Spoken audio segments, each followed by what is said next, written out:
حالانکہ حقیقت یہ ہے کہ یہ لوگ ساری کارروائی ختم نبوت اور اسلام کے نام پر کرتے ہیں، قرآن کے حوالے بھی دیتے ہیں، جس سے خدا نے فرمایا تھا کہ آخری زمانے میں جو جرگہ اٹھے گا اور یوسف کے زمانے کے کافروں کا وہ مسیح اور نذیر ہوگا، اور وہ کہے گا کہ لئی بس اللہ من بعد رسولہ، نبوت ختم ہو گئی۔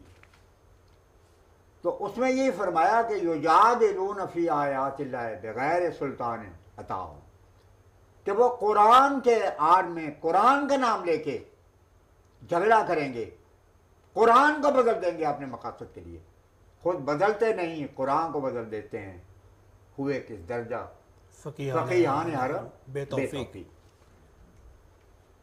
یہ لوگ نہ قرآن سے واقف، نہ حدیث سے واقف، نہ اپنے بزرگوں سے واقف۔ یہ میرے پاس اس وقت قدرت العلماء زبدۃ الفضلاء حضرت مولانا الحافظ احمد بن مبارک السلحماسی کی کتاب تبریز کا ترجمہ ہے، جو کہ مشہور دیوبندی عالم حضرت مولانا عاشق رائی صاحب میٹھی نے کیا، اور جسے مدینہ پبلشنگ کمپنی ایم اے جناح روڈ کراچی نے طبع کیا ہے۔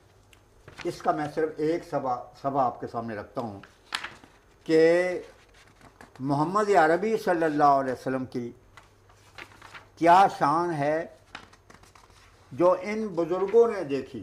یہ صاحب بصیرت تھے، صاحب الہام تھے، صاحب کشف تھے۔ مسیح موعود کے انکار کرنے کی وجہ سے خدا نے اپنی وہ نعمتیں جو 1400 سال تک اپنے ولیوں کو عطا کی، خدا نے ان سے ہمیشہ کے لیے چھین لی۔ آج دنیا میں کوئی شخص نہیں ہے جو کہتا ہو کہ خدا مجھے الہام کرتا ہے، میں صاحب کشف ہوں، صاحب رویا۔ یہ سب سے بڑی سزا ہے جو خدا نے خاتم النبیین کے منکروں کو دی ہے، اور جس کو کوئی چیلنج نہیں کر سکتا۔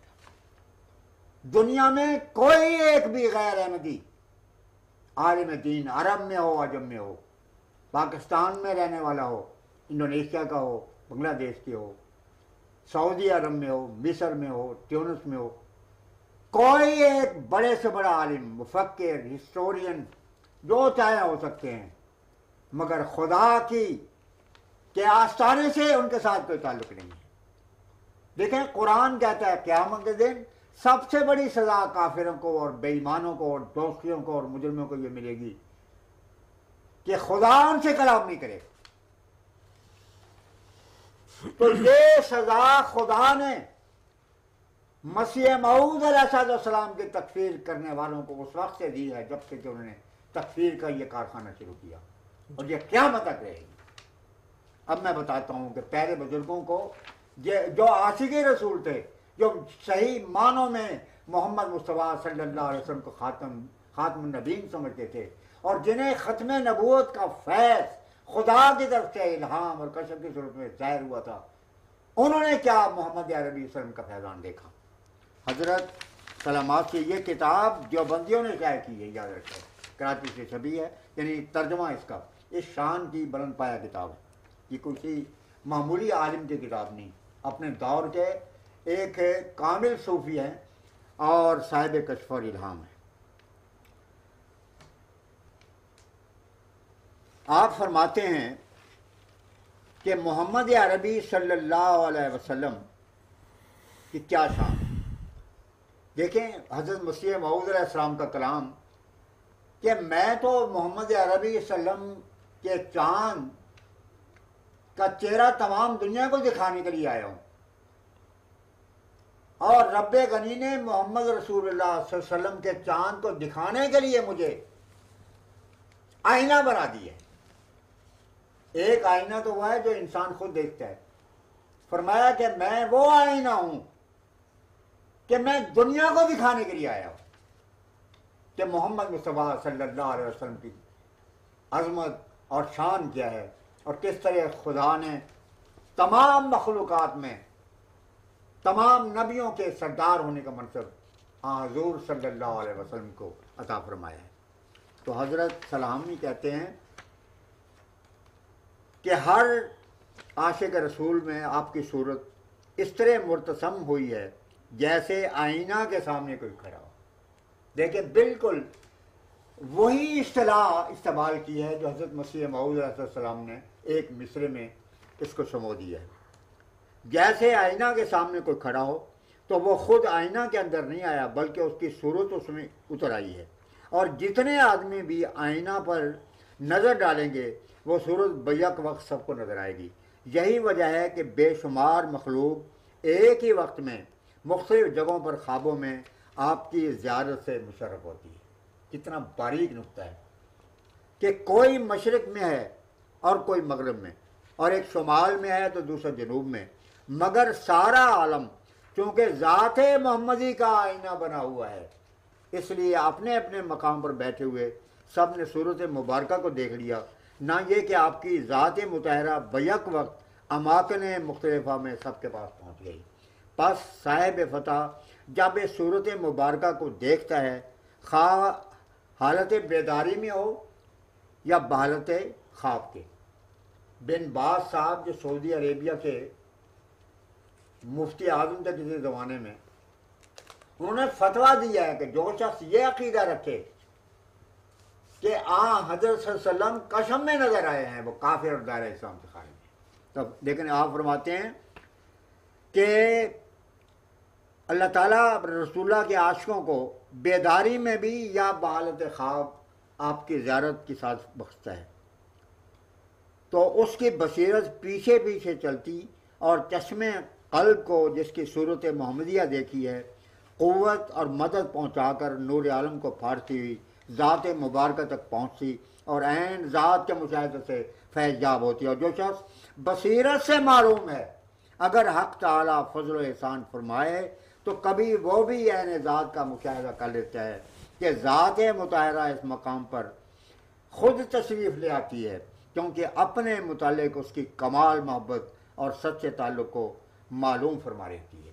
غرض یہ ہے کہ حضرت صلی اللہ علیہ وسلم کی مرضی پر موقوف ہے کہ جس کو چاہیں اپنی ذات مطہرہ کا نظارہ کرا دیں اور جس کو چاہیں صرف صورت شریفہ دکھائیں.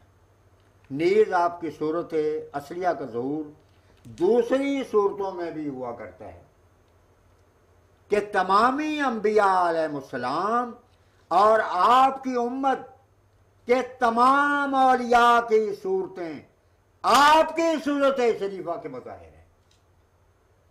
جتنے نبی آئے جتنے ولی آئے یا قیامت تک آئیں گے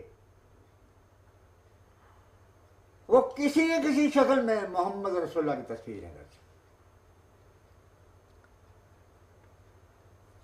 اور اپنے زمانے کا ہر نبی اس لحاظ سے کہ آپ ہی کے انوار و فیضان روئی سے مستفید ہو کر بنا ہے اور آپ کی امت کا ہر ولی اس اعتبار سے کہ آپ ہی کی روح مل جسد کی تعلیم و تربیت سے ولی بنا ہے، معنوی لحاظ سے گویا ذات محمدی کی صورت مثالی ہے. اب آپ دیکھ لیں آئینہ میں جس شخص کو محمد صلی اللہ دکھائی دیں گے اس صورت کو محمد صلی اللہ کے سوا کیا نام دیا جا سکتا ہے. فرماتے ہیں اور یہی سبب ہے کہ اکثر مریدوں کو خواب میں آپ کی زیارت اپنے شیخ کی صورت میں ہوتی ہے. مسیح موعود اور حضرت خلیفہ اول حضرت مسیح موعود علیہ السلام کے بعد پھر خلیفۃ المسیح ثانی، خلیفۃ المسیح ثالث، خلیفۃ المسیح رابع اور سیدنا خلیفۃ المسیح خامس کو بھی بعض بزرگوں نے خواب میں محمد عربی صلی اللہ علیہ وسلم کی شکل میں دیکھا ہے. اب یہ ملا کی شریعت میں تو گستاخی رسول ہے، مگر حضرت مولانا سلامی فرماتے ہیں یہ محمد صلی اللہ کا فیض ہے اور وہ فیض اسی طرح ظاہر ہوتا ہے کہ حضور کی شکل بعض اوقات کسی مرید کو اپنے مرشد کی شکل میں بھی نظر آتی ہے، اور مرشد اور ولی اور نبی سارے محمد عربی صلی اللہ علیہ وسلم کی تصویریں دیکھیں. ایک شخص کو اگر یہ اختیار ہو کہ اس کی پیدائش سے لے کر اس کی وفات تک کی تصویریں لی جائیں تو آپ سمجھ سکتے ہیں کہ وہ تصویریں کروڑوں اگر لی جائیں تو مختلف ہوں گے ایک دوسرے سے۔ اسی طرح انبیاء اور خلفاء اور اولیاء یہ سارے، اگر محمد عربی صلی اللہ علیہ وسلم کے زمانے میں کیمرہ ہوتا اور حضور کی تصویر پہلے دن سے آخر تک لی جاتی، تو اس وضاحت کے لحاظ سے ہر نبی کی تصویر کوئی نہ کوئی ایسے ضرور ہوگی جو محمد صلی اللہ علیہ وسلم کی تصویر سے مل جائے گی۔ کتنا عجیب نکتہ ہے۔ تو فرماتے ہیں کہ حضرات انبیاء کی تعداد صحیح تو یہی معلوم نہیں، مگر بعض کا قول ہے کہ 1,24,000 ہیں، اور اتنی تعداد اولیاء امت بلکہ صرف حضرات صحابہ کی تھی جنہوں نے بلا واسطہ جسم عطر سے استفادہ فرما کر انبیاء بنی اسرائیل کے ساتھ درجہ حاصل کیا، اور قیامت تک بعد کے آنے والے اولیاء میں ہر ولی انہی حضرات میں سے کسی ایک کے رنگ میں آیا، اور سب گویا صحابہ ہی کی صورتوں کے صورت مثالیہ بنتے رہے۔ لہذا صورت محمدیہ کے ظہور کے لیے دنیا میں 2,48,000 صورتیں ہیں، کہ جس طرح کسی کے پاس 2,48,000 لباس ہوں کہ جس لباس کو چاہے پہن لے، سب اسی کے ہیں، اسی طرح ذات محمدی کو اختیار ہے کہ جس نبی یا جس ولی کی صورت میں چاہے مصور ہو جائے، کہ سب آپ ہی کے روحانی بچے ہیں، اور سب کی صورتیں آپ ہی کے ثمرات فیضان و نتائج جود و کرم سے ہیں۔ چنانچہ جامع کتاب کہتے ہیں کہ میں نے ایک دفعہ جناب رسول کریم صلی اللہ علیہ وسلم کو اپنے شیخ عبدالعزیز دباغ کی صورت میں دیکھا، اور گود میں لے کر چاہا کہ آپ کو اپنے اندر داخل کر لو۔ یعنی دیکھتے ہیں کہ حضرت صلی اللہ علیہ وسلم شیخ عبدالعزیز کی صورت میں آئے ہیں، اور گود میں لے کر شیخ عبدالعزیز چاہتے ہیں کہ آپ کو داخل کریں۔ صبح کو حضرت شیخ سے تعبیر پوچھی تو فرمایا کہ ایک دفعہ نہیں ہو سکتا، تھوڑا تھوڑا کر کے بتدریج ہوگا۔ مطلب یہ کہ آن سلم کے انوار و تجلیات خاصہ کا اپنے اندر لینا تدریجی طور پر نصیب ہوا کرتا ہے۔ یہ اس کتاب کی پہلا حصہ ہے، اور 100 اس کے ترجمے کا صفحہ 172 اور 173، جیسے کہ میں بتا چکا ہوں۔ اس کے مترجم دیوبندی عالم مولوی عاشق الہی صاحب بیٹی ہیں، یہ وہی ہیں جنہوں نے مولوی رشید احمد صاحب گنگوئی کی سوانح تذکرۃ الرشید کے نام سے لکھی، اور اس کی نشر و طبع کا انتظام کرنے والے مدینہ پبلشنگ کمپنی جناح روڈ کراچی۔ یہ تو مولانا اپنے وہ محترم شیخ محمد احمد صاحب مظہر جی جی کے ساتھ جو انہوں نے ایک شعر حضرت صاحب کی خدمت میں پیش فرمایا تھا، اس کے حوالے سے یہ تشریف فرمائی۔ جی باقی بزرگان کے بارے میں جو آپ کی یادیں ہیں اس سے بھی ہمیں حضرت مولانا ابوالعطا صاحب بعض اوقات علاوہ اسمبلی میں جانے آنے کے وقت ملاقات ہوتی تھی۔ ایک دفعہ اسمبلی کے اجلاس کے اختتام کے بعد آپ نے فرمایا، اور یہ میں غالباً اشارہ کہہ بھی چکا ہوں، کہ ہم لوگوں کی ساری عمر مناظرے میں گزری ہے، عمر گزری ہے اسی دشت کے سیاہی میں، مگر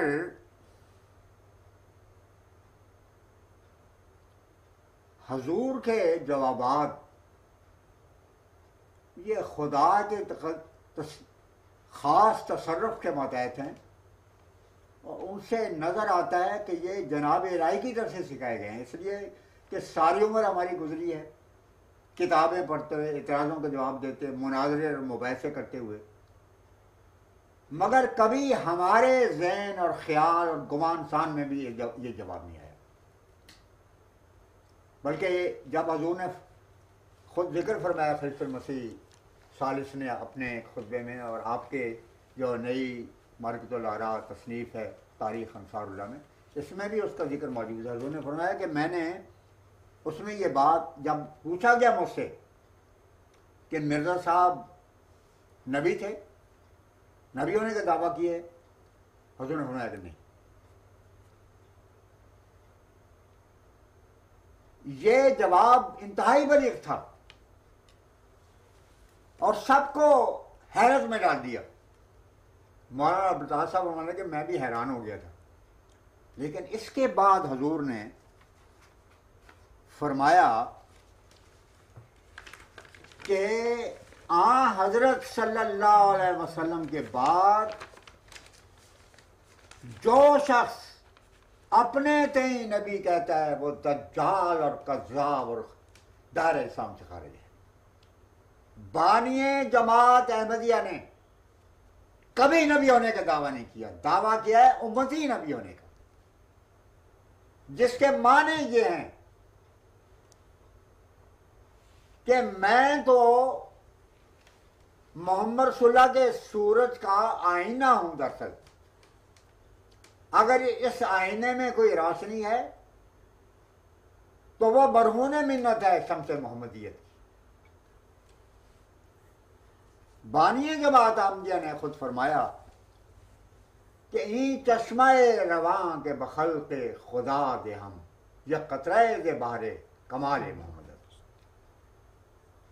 فرمایا یہ جو عظیم الشان نظام جس کے نتیجے میں ہزاروں محمد عربی صلی اللہ علیہ وسلم کے جھنڈے تلے جمع ہو رہے ہیں, اور یہ قرآن مجید کے عظیم الشان معارف جو ایک بحر مباد کی طرح موجیں لے رہے ہیں, یہ میری وجہ سے نہیں, نہ میری ذات کا نتیجہ ہے.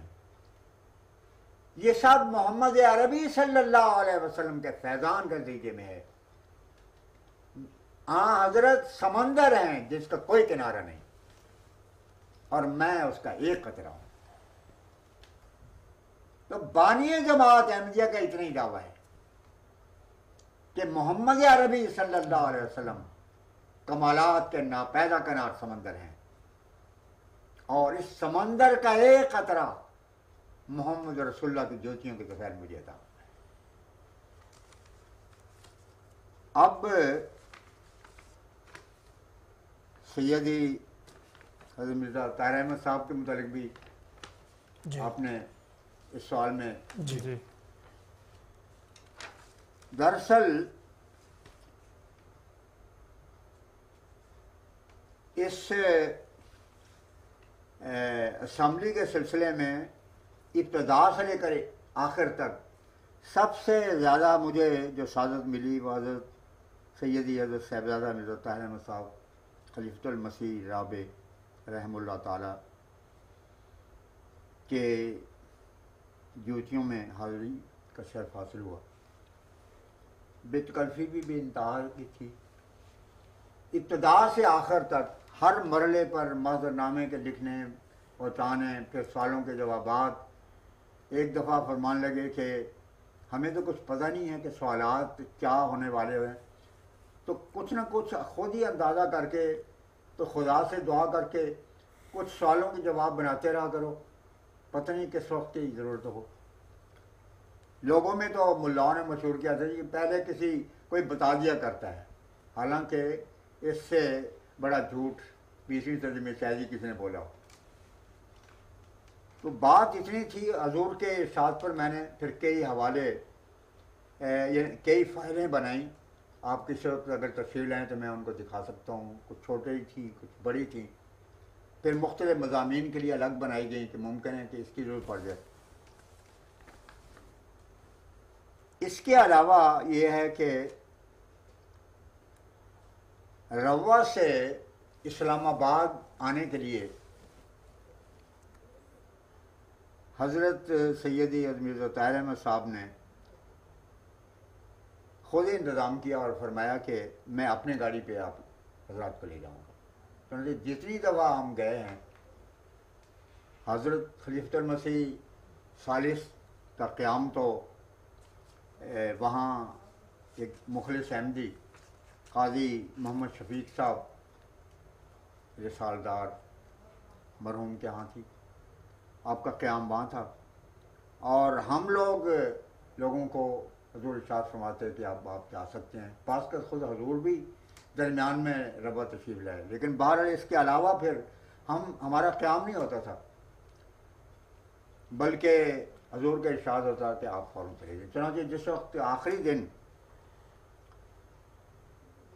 یہ ختم ہوا تو حضور نے ارشاد فرمایا، حضرت مرزا طاہر احمد صاحب کو بھی اور مجھے بھی فرمایا کہ اب تم دونوں فوراً کل سے پہلے راتوں رات پہنچ جاؤ، اور باقی مولانا عبدالطاف صاحب اور شیخ صاحب یہ میرے پاس رہیں۔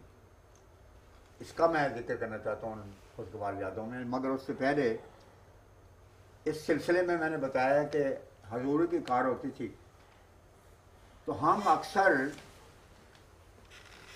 روا سے یہ جو مونگ رسول والی یہ رستہ ہے اور نہر ہے، اس رستے سے ہم پہنچتے تھے، اور سرائے عالمگیر تک پہنچنے سے پہلے یعنی پہنچنے کے بعد آخر میں آپ نے دیکھا ہوگا کہ پل کا اگلا حصہ تو جہلم پہ آپ کے ختم ہوتا ہے شہر پر، اور پہلا جو حصہ ہے اس کے بائیں طرف ایک بڑا سادہ سا ہوٹل ہوتا تھا، اور اب بھی شاید ہو، تو حضور کو تنور کی گرم روٹی اور دال بہت پسند تھی، تو اکثر آتے اور جاتے ہم لوگ ناشتہ یا چائے یا کھانا وغیرہ وہاں سمے دیا کرتے تھے، اور ہم نے اس کو دیکھا ہے کہ یعنی جو لطف اس وقت گرم وہ تندور کی روٹی سے اور دال سے آپ کھاتے تھے، یعنی حیرت آتی تھی کہ میں سمجھتا ہوں کہ پلاؤ اور زردہ کھانے والے جو ہیں ان کو بھی وہ لطف نہیں آتا ہوگا جو کہ حضور کو اس سے دال اور اس سے آتا تھا۔ یہ اس سے معلوم ہوتا ہے کہ کتنی سادہ زندگی تھی۔ وہ کسی نے کہنا کہ لذت نان جمی تو اس کو مبارک ہے شیخ، مجھ گناہ گار کو اثر متنجن کافی، مگر حضور نے کبھی وہاں پر رستے میں کوئی ایسی دکان نہیں چنی، صرف یہ جگہ تھی جو ہمارا مرکز صدر تھے، اور اس میں چپاتی، بلکہ نہیں یہ چپاتی تو نہیں کہنا چاہیے، روٹی جو تنور کی ہے اور دال۔ اب جو میں واقعہ دلچسپ یادوں میں سے انتہائی دلچسپ واقعہ میں آپ کے سامنے عرض کروں گا، اور یہ وہ واقعہ ہے کہ جب حضرت خلیفۃ المسیح رابع اللہ تعالیٰ کی منشا کے مطابق، الہام کے مطابق اور آسمانی نوشتوں کے مطابق غار ثور کا نشان دوبارہ اللہ کے وجہ سے دنیا کو دکھانے کے بعد لندن تشریف لے گئے، اور حضور نے حضرت شفقت اسلام آباد میں منعقد ہونے والے پہلے سالانہ جلسہ میں انجمن کی طرف سے مولانا سلطان محمود صاحب اور خاکسار کو بطور نمائندے کے شرکت کا ارشاد فرمایا۔ تو وہاں اگرچہ میں اس خیال میں پہنچا تھا کہ بس یہ جلسے کی کارروائی سننے کے بعد مجھے واپس آنا ہوگا، کوئی کتاب ساتھ نہیں لے گیا، میں نے اس کا اشارہ بھی کیا تھا۔ تو وہاں پھر حضور کے ارشاد پر میں قریباً 6 ماہ رہا ہوں۔ واپسی میری اگلے سال 20 فروری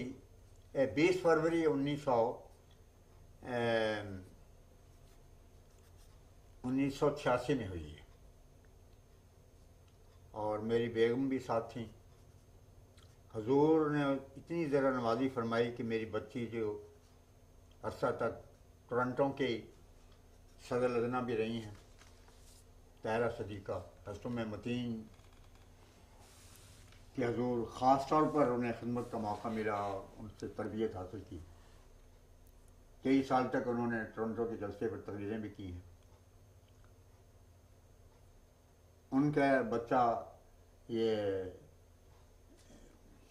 احسان سے رضوان وہ جامعہ احمدیہ ٹورنٹو میں تعلیم حاصل کر رہے ہیں۔ دعا کی بھی درخواست ہے کہ اللہ تعالیٰ ان کے بچوں کو آسمان احمدیت کے ستارے اور آفتاب و ماداب بنا دے، وہ ہوں میری طرح دین کے منادی، فسبحان الذی اخذل عادی۔ تو میری طرح سے مراد یہ ہے کہ جو مسیح موعود علیہ السلام جس طرح چاہتے تھے، ندا مسیح موعود کی بلند کرنا، خدا ان کے ذریعے سے اور پھر قیامت تک میری نسل کے ذریعے سے بلند سے بلند تر ہوتی چلی جائے۔ اب میں یہ عرض کر رہا تھا واپسی کے متعلق، میں نے اشارہ کیا ہے جی کہ جب آخری اجلاس 24 اگست کی شب کو قریباً 10-11 بجے آخری اجلاس،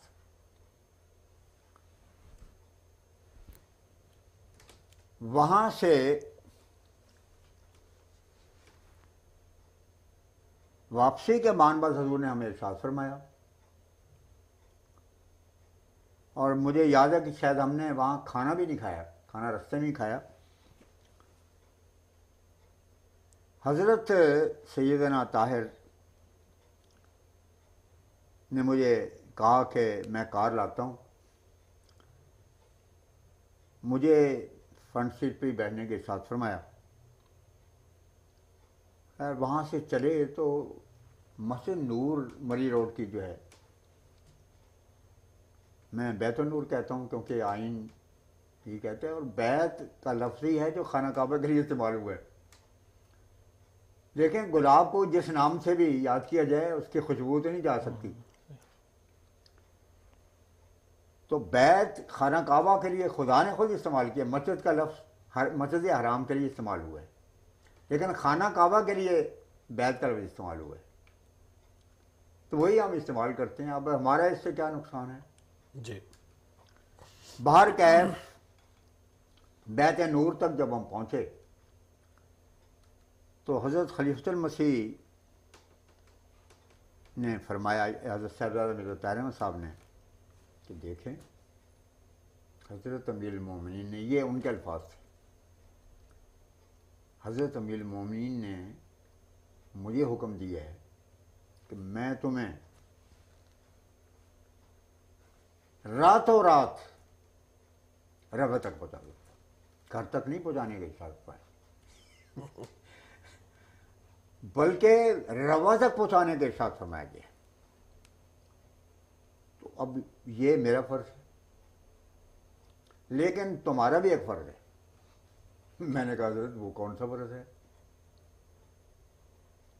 فرمانے لگے کہ تمہارا فرض یہ ہے کہ جب تک روے کی پہلی دیوار نہیں آتی تم نے خاموش نہیں ہونا، کوئی لطیفہ بیان کرو، کوئی نکتہ بیان کرو، کوئی مناظرہ ہے تو اس کا تذکرہ کرو، تم نے خاموش نہیں ہونا، کیونکہ ڈرائیو میں کر رہا ہوں، اونگ آ جائے گی، کون ذمہ دار ہے اس کا؟ میں سنتا رہا یہ بات۔ اب وہ بھی جانتے تھے کہ یہ جو حکم دیا جا رہا ہے کہ اس محبت اور پیار کے سمندر اس کے پیچھے، میں نے کہا میاں صاحب بات یہ ہے کہ آپ مجھ سے خدا کے لیے روے کا ڈبل کرایہ لے لیں، یہ شرط بڑی مشکل ہے میرے لیے۔ خیر یہ کہنے کے بعد پھر میں نے وہ لطائف شروع کیے، لطیفوں کا تبادلہ ہوتا رہا، تبادلہ خیالات کے بجائے تبادلہ لطائف اور موزیکات۔ میرے دل میں خیال آیا کہ ساری رات ابھی پڑی ہوئی ہے تو کوئی لمبا سا ایسا لطیفہ ہو کہ یہ وقت، یہ سفر بھی کٹ جائے اور میاں صاحب بھی لطف اندوز ہوں اس سے۔ دلچسپی کی بات یہ ہے کہ چند دن پہلے میں لاہور گیا تھا، کشمیری بازار میں، وہاں سے سلطان باہو کے ابیات کے متعلق کتابیں کچھ لی میں نے، یہ 1974 کی بات ہے، 32 سال پہلے کا تذکرہ ہے۔ تو اس میں ایک کتاب تھی ہزار مسئلہ، میں نے کہا میاں صاحب ایک بڑی دلچسپ کتاب لایا ہوں میں۔ آپ کو یاد ہوگا حضرت خلیفۃ المسیح ثالث نے غالباً 74 کے جلسہ سالانہ پر نوجوانوں سے یہ فرمایا تھا کہ ہر کتاب جو ہے پڑھنی چاہیے، اور میں تو وہ کتاب جو بکواس ہو وہ بھی پڑھتا ہوں. اور اس کے بعد حضور نے فرمایا کہ اپنی جو کتابیں آپ پڑھ لیں اور آپ کے کام کی نہ ہوں تو وہ سلسلہ کی مرکزی لائبریری خلاف لائبریری میں دیا کریں. چنانچہ اس وقت سے خدا کے فضل سے جو مخلص احمدی ہیں اس پر عمل کر رہے ہیں. حتیٰ کہ حضرت مولوی صاحب جب وفات پا گئے تو میں نے ملک فاروق صاحب سے کہا کہ ملک صاحب کی کتابیں خلاف لائبریری میں آپ دیں. اس کے علاوہ یوزر تاثیر صاحب، ان کے وفات کے بعد ان کے آئزہ آئے. میں نے کہا جی، کہنے لگے جی یہ کتابیں ہم کہاں رکھیں؟ میں نے کہا جی وہ تو خلیفۃ المسیح ثالث کا پہلے سے ارشاد ہے. ہر احمدی کا فرض ہے کہ وہ سلسلہ کے مرکزی ادارے کی طرف توجہ رکھے، کیونکہ یہ واحد مرکزی ہمارا ادارہ ہے کہ جس سے ساری دنیا کے احمدی جو ہیں وہ استفادہ کر رہے ہیں. جی باہر کیف میں نے کہا کہ یہ 1000 مسئلہ کتاب بہت ہی دلچسپ ہے. کہیں گے اس میں دلچسپی کیا ہے؟ میں نے کہا جی اس میں ایک کذاب اور دجال نے 40 صفحے کی ایک حدیث وضع کی ہے، اور جس طرح کے فسانہ بنایا جاتا ہے، اور اس میں ناولوں میں ہیرو ہیں اور پھر اس میں کوئی نیوکلس ہوتا ہے. بعض اوقات وہ معاشرے کے حالات کا منظر پیش کرتے ہیں، بعض اوقات وہ ادبی دنیا کی طرف لے جاتے ہیں. تو اس میں یہ ہے کہ حضور صلی اللہ علیہ وسلم کے دعوے کو سن کے تو مدینہ میں عبداللہ بن سلام تھے، وہ ایک جگہ پر، اور ابھی مسلمان نہیں ہوئے تھے. وہ یہودیوں کے بہت بڑے عالم تھے، ریسرچ اسکالر تھے اپنے زمانے کے. تو انہوں نے یہ سوچا کہ میں 1000 سوال اگر بناؤں اور یہ دعویٰ نبوت کرنے والے اگر ان کو جواب دیں تو مجھے لازماً آپ کی بات کرنی چاہیے. خیر انہوں نے 1000 سوال بنائے اور اس کے بعد اپنی قوم کو جمع کیا، یہودی قوم کو، اور کہا کہ یہ 1000 سوال میں نے اس لیے بنائے ہیں کہ میں محمد صلی اللہ علیہ وسلم کے پاس جانا چاہتا ہوں، اور میں چاہتا ہوں کہ 1000 سوال کا اگر صحیح صحیح جواب مجھے مل جائے تو میں ایمان لے آؤں گا. سب نے کہا یہ تو بہت ہی اچھا ہے، اگر آپ ایمان لائیں گے تو ہم بھی مان جائیں گے. چنانچہ اس خیال یہ پس منظر بیان کرنے کے بعد پھر وہ سوالات بنائے گئے. اب میں ان میں سے 5-4 مہینے کا میاں صاحب آپ کو اسی زبان میں بتاتا ہوں جو سنی اور شیعہ واعظ اور خطیب خطبے دیتے ہیں، کیونکہ یہ قصے انہی کے لیے بنائے گئے ہیں کہ وہ خطبوں میں بیان کریں اسرائیلیات کو اور لوگوں کی دلچسپی کا موجب بنیں، اور اس سے پھر لوگوں میں یہ واہ واہ ہو سبحان اللہ. علم و عرفان کے تو یہ پیکر ہیں، اور علامہ دوران اور غزالی زمان ہیں یہ. کہنے کہ ہاں بتاؤ. تو میں نے انہی کی زبان استعمال کرتے ہوئے اب میں نے وہ سوال اور جواب دہرانے شروع کیے. عبداللہ بن سلام نے یہ سوال کیا، زمین کی صفت کیا ہے؟ آپ نے جواب دیا کہ زمین چپٹی ہے. عبدالسلام نے یہ بات کہی، عبداللہ بن عبدالسلام نے، کہ زمین کس جگہ پر کھڑی ہے؟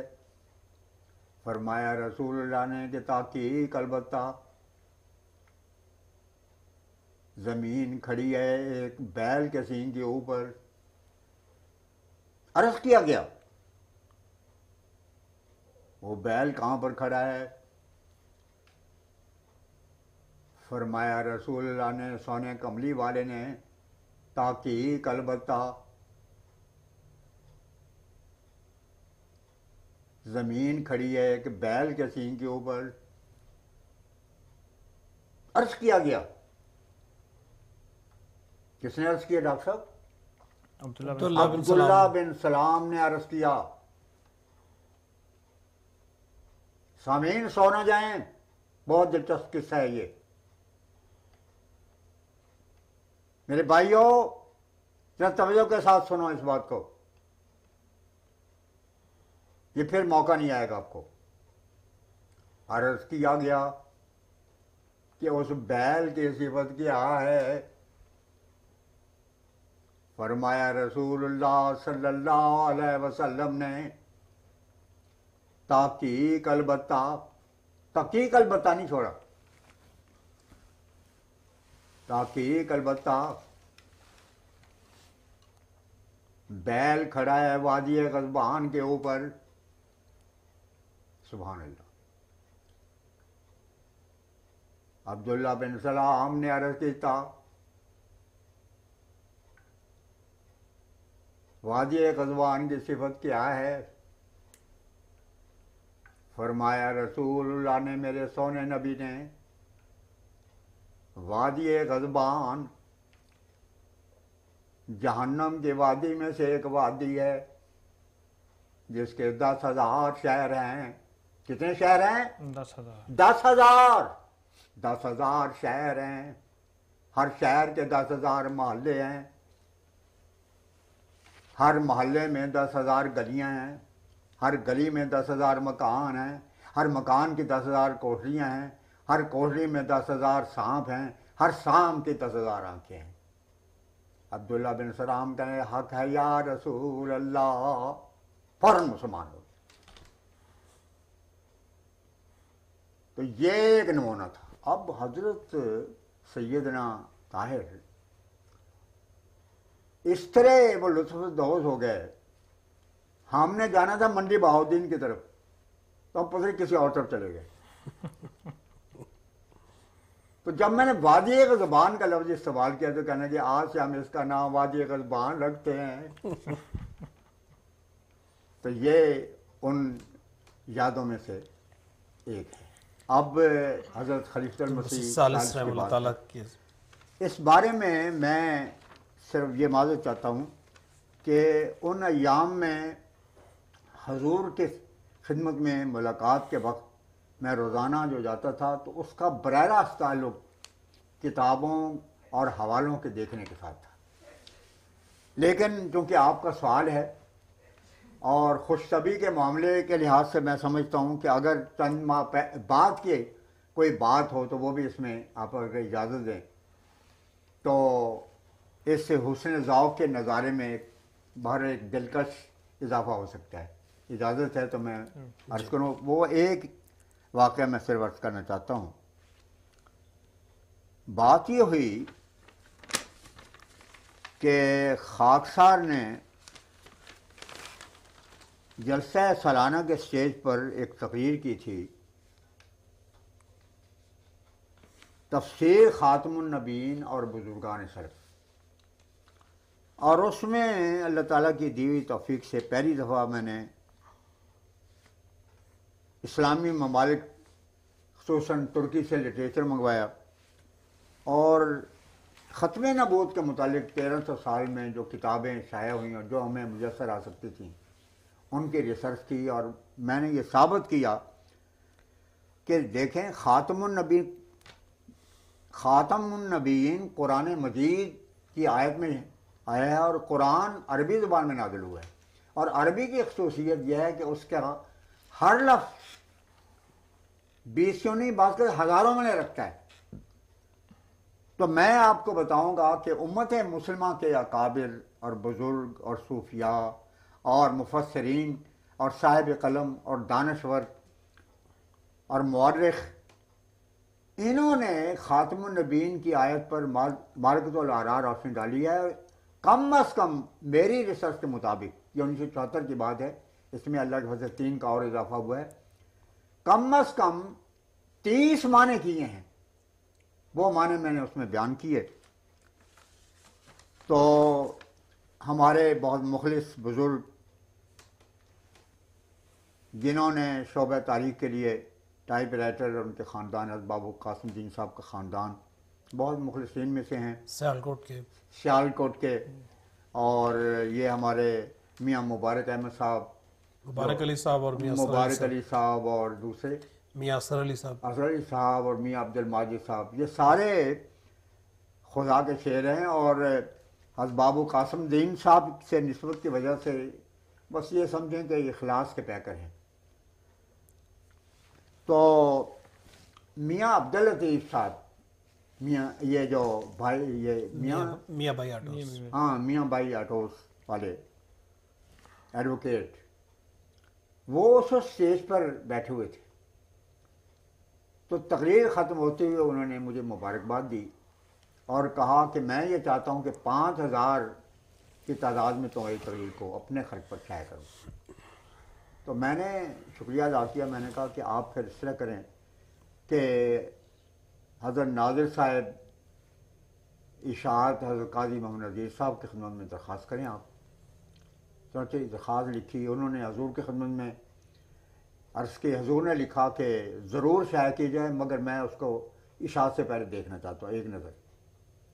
اس سلسلہ میں حضور نے مجھے بلایا، حضور کی خدمت میں بیٹھا ہوا تھا۔ تو یہ ایک دلچسپ بات، لاہور سے ایک احمدی ایڈوکیٹ بزرگ نے لاہور بار ایسوسیشن کے ایک اجلاس کی کارروائی کے سلسلے میں حضور کی خدمت میں تفصیل بھجوائی، وہ حضور نے چند منٹ پہلے پڑھی تھی۔ تو وہ جو میرا مسودہ تھا وہ تو حضور نے بس ایک نظر دے کے بعد چند منٹ کے بعد فرمایا کہ کاتب کو دے دیں، لیکن فرمایا کہ میں تمہیں ایک دلچسپ بات بتاتا ہوں۔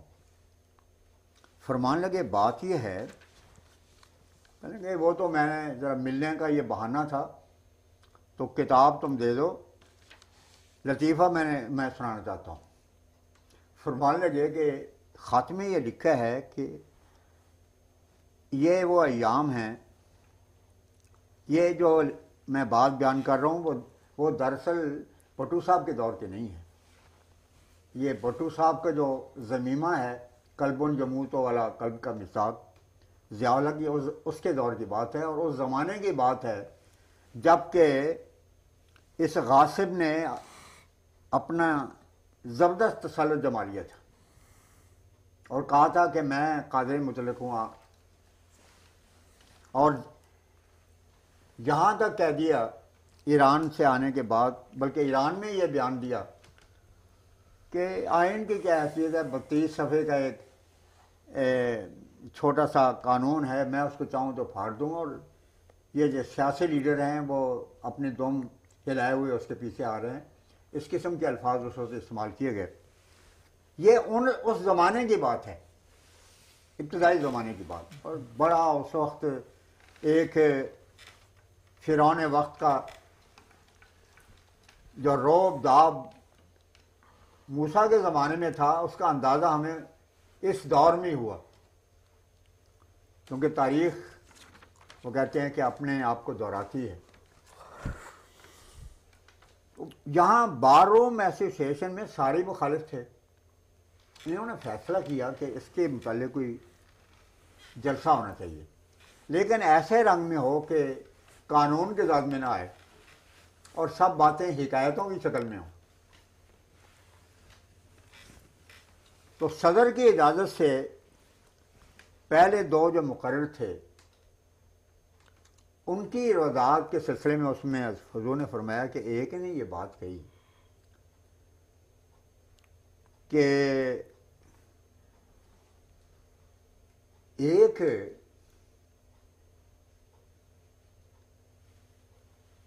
اونٹ جنگل میں سفر دوڑتا جا رہا تھا، ایک دوسرے اونٹ نے کہا کہ کیا مصیبت آ گئی ہے، کوئی قیامت تو نہیں ہے، بکار کے ساتھ چلو، آہستہ آہستہ ہم پہنچ جائیں گے۔ کہنے کہ نہیں، تمہیں پتہ نہیں لگا ابھی تک، ایسے بے خبر ہو سیاست سے۔ کہنے کہ کیا ہوا؟ کہنے کہ وہ ضیاء الحق کا وہ مارشل لا لگ گیا ہے۔ کہنے کہ پھر کیا ہوا؟ کہنے کہ اس میں یہ بھی ہے کہ جس قدر بھی وہاں پر ہاتھی موجود ہیں ان کو فوراً اریسٹ کر لیا ہے، کیونکہ اسلامی حکومت قائم ہونے والی ہے، ہاتھیوں سے معاملہ بگڑ جائے گا۔ کہنے لگے پھر تمہیں سے کیا فکر ہے، تم تو آتے نہیں ہو، تم اونٹ ہو۔ کہنے لگے جی مارشل لا ہے نا جی، کوئی پتہ نہیں، for the purpose of constitution مجھ کو ہی ہاتھی سمجھ کے تو وہاں پر نہ ڈال دے جاتے۔ یہ ایک نے کہا۔ دوسرا اٹھا، اس نے تو اونٹ کی مثال دی تھی، اس نے ایک بھیڑ کی مثال دی۔ کہتے ہیں کہ ایک شخص جنگل میں گیا تو دیکھا ایک بھیڑ چل رہی تھی، بدصورت انتہا درجے کی، اور رطوبت اس کے ناک سے نکل رہی تھی، اور رنگ بالکل کالا سیاہ تھا۔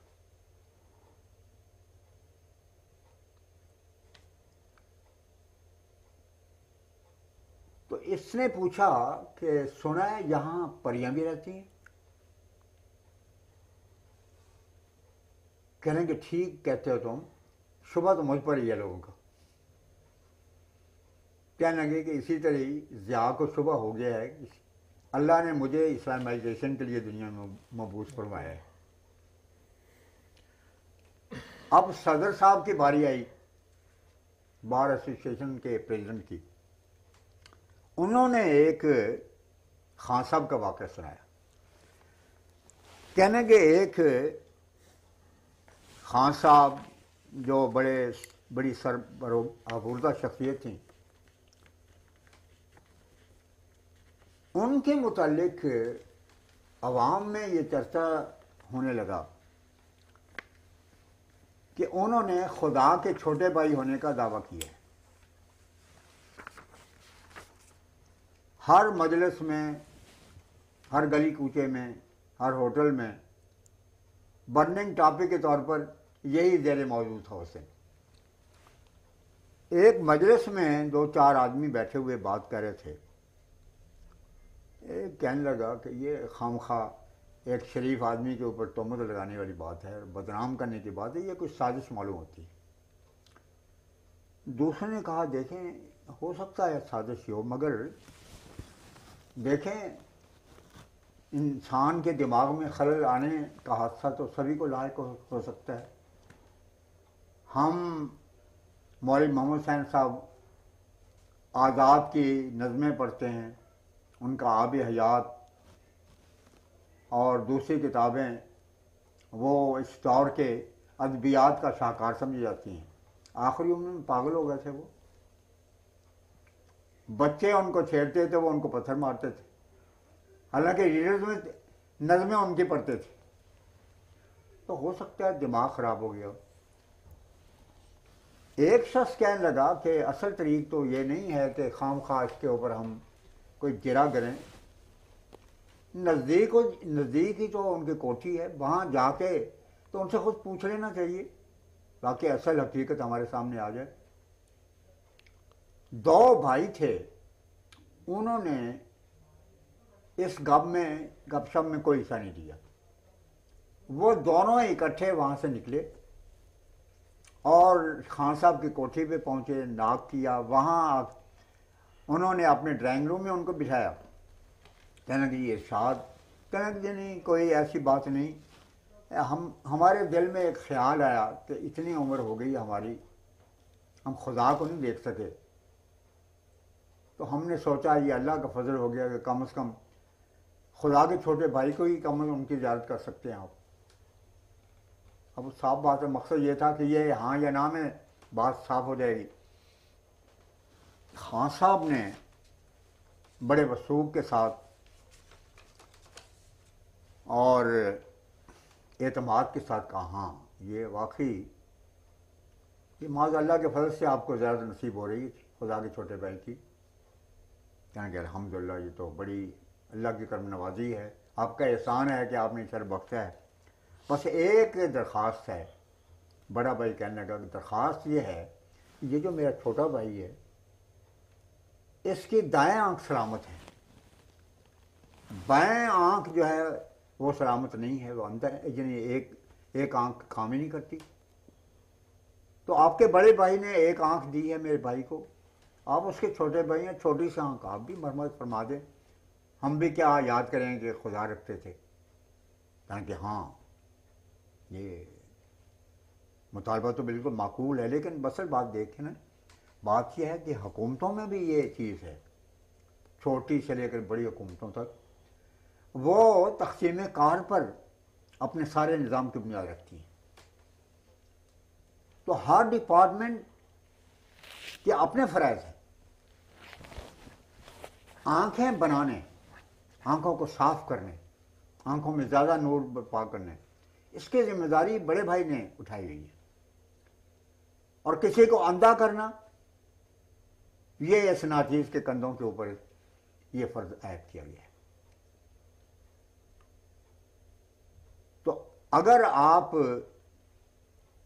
یہ چاہتے ہوں یہ پہلی جو آنکھ ہے اس کو بھی ختم کر دیا جائے تو یہ ناچیز، یہ فریضہ بحیثیت خدا کے چھوٹے بھائی کے بآسانی سے انجام دے سکتا ہے.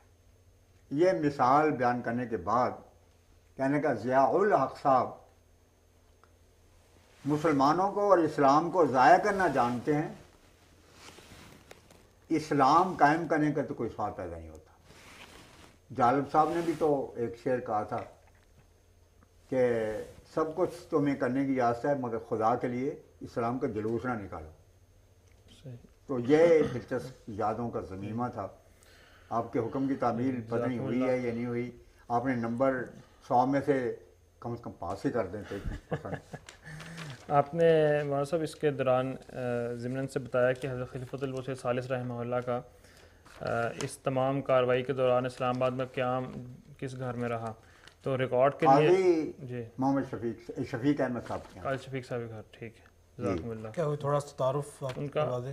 قاضی شفیق احمد صاحب، اصل میں بات میں صرف یہ عرض کر سکتا ہوں، ان سے ملاقات اسی دور میں ہوئی اور انہوں نے مجھے یہ بات خود بتائی کہ میں نے یہ کوٹھی بنوائی ہے اسلام آباد میں، اور میں روا میں حضور کی خدمت میں حاضر ہوا کہ حضور یہ میں نے نئی کوٹھی بنائی ہے، میں چاہتا ہوں کہ خود یہاں آنے یا کرایہ دینے سے پہلے حضور کے قدموں سے اس کو برکت حاصل ہو جائے. تو یہ ایک موقع آ گیا ہے، جماعت کو بہرحال ضرورت ہے تو میں اپنی کوٹھی اس کے لیے پیش کرتا ہوں. تو حضور نے عزا شفقت اس کو شرف قبولیت بخشا. یہ بات انہوں نے خود مجھے بیان فرمائی تھی. قاضی صاحب شفیق احمد صاحب اب رسال پور کے رہنے والے تھے، اللہ تعالیٰ کی ہزاروں رحمتیں ہوں. وہ پچھلے سال 19 فروری 2005 کو ہم سے جدا ہو گئے. خدا رحمت کند این عاشقان پاک دین.